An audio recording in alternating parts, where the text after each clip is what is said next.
5G, 434 médecins et 900 professionnels de la santé s'inquiètent d'un futur déploiement.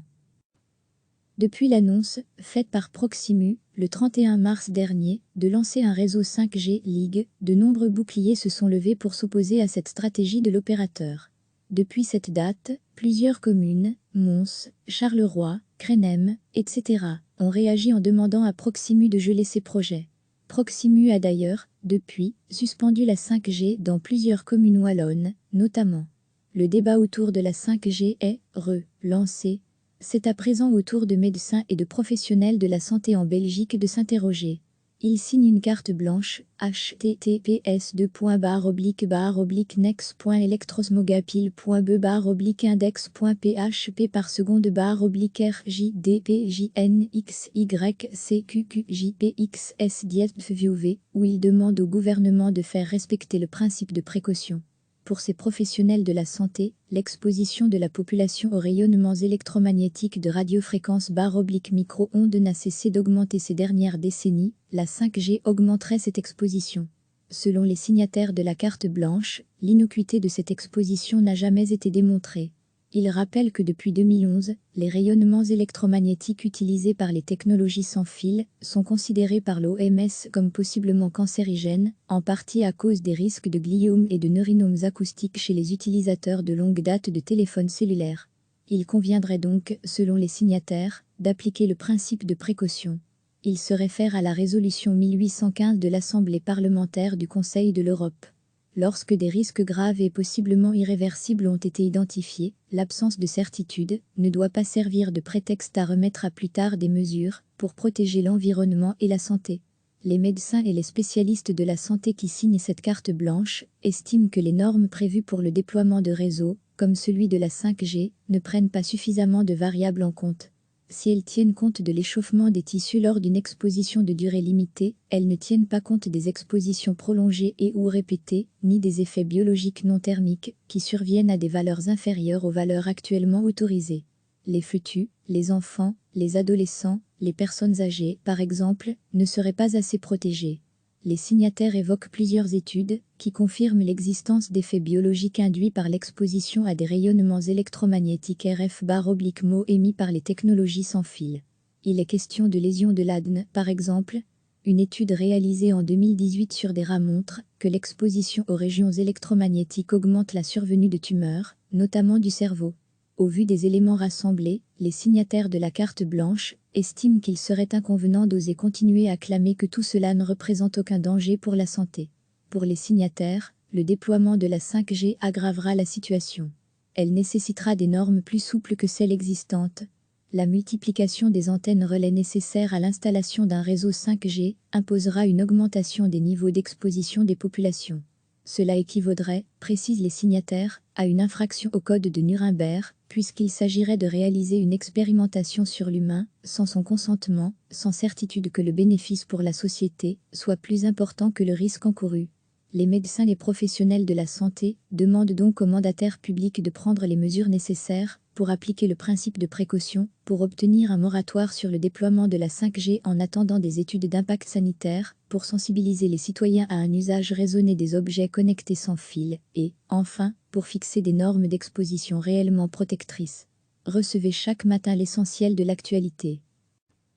Depuis l'annonce, faite par Proximus, le 31 mars dernier, de lancer un réseau 5G Ligue, de nombreux boucliers se sont levés pour s'opposer à cette stratégie de l'opérateur. Depuis cette date, plusieurs communes, Mons, Charleroi, Crenem, etc., ont réagi en demandant à Proximus de geler ses projets. Proximus a d'ailleurs, depuis, suspendu la 5G dans plusieurs communes wallonnes, notamment. Le débat autour de la 5G est relancé. C'est à présent au tour de médecins et de professionnels de la santé en Belgique de s'interroger. Ils signent une carte blanche, https://next.electrosmogapil.be/index.php par seconde /RJDPJNXY où il demande au gouvernement de faire respecter le principe de précaution. Pour ces professionnels de la santé, l'exposition de la population aux rayonnements électromagnétiques de radiofréquences /micro-ondes n'a cessé d'augmenter ces dernières décennies, la 5G augmenterait cette exposition. Selon les signataires de la carte blanche, l'innocuité de cette exposition n'a jamais été démontrée. Ils rappellent que depuis 2011, les rayonnements électromagnétiques utilisés par les technologies sans fil sont considérés par l'OMS comme possiblement cancérigènes, en partie à cause des risques de gliome et de neurinomes acoustiques chez les utilisateurs de longue date de téléphones cellulaires. Il conviendrait donc, selon les signataires, d'appliquer le principe de précaution. Ils se réfèrent à la résolution 1815 de l'Assemblée parlementaire du Conseil de l'Europe. Lorsque des risques graves et possiblement irréversibles ont été identifiés, l'absence de certitude ne doit pas servir de prétexte à remettre à plus tard des mesures pour protéger l'environnement et la santé. Les médecins et les spécialistes de la santé qui signent cette carte blanche estiment que les normes prévues pour le déploiement de réseaux, comme celui de la 5G, ne prennent pas suffisamment de variables en compte. Si elles tiennent compte de l'échauffement des tissus lors d'une exposition de durée limitée, elles ne tiennent pas compte des expositions prolongées et ou répétées, ni des effets biologiques non thermiques, qui surviennent à des valeurs inférieures aux valeurs actuellement autorisées. Les fœtus, les enfants, les adolescents, les personnes âgées, par exemple, ne seraient pas assez protégés. Les signataires évoquent plusieurs études qui confirment l'existence d'effets biologiques induits par l'exposition à des rayonnements électromagnétiques RF/MO émis par les technologies sans fil. Il est question de lésions de l'ADN, par exemple. Une étude réalisée en 2018 sur des rats montre que l'exposition aux régions électromagnétiques augmente la survenue de tumeurs, notamment du cerveau. Au vu des éléments rassemblés, les signataires de la carte blanche estiment qu'il serait inconvenant d'oser continuer à clamer que tout cela ne représente aucun danger pour la santé. Pour les signataires, le déploiement de la 5G aggravera la situation. Elle nécessitera des normes plus souples que celles existantes.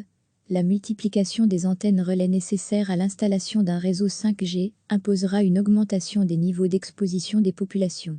Cela équivaudrait, précisent les signataires, à une infraction au code de Nuremberg, puisqu'il s'agirait de réaliser une expérimentation sur l'humain, sans son consentement, sans certitude que le bénéfice pour la société soit plus important que le risque encouru.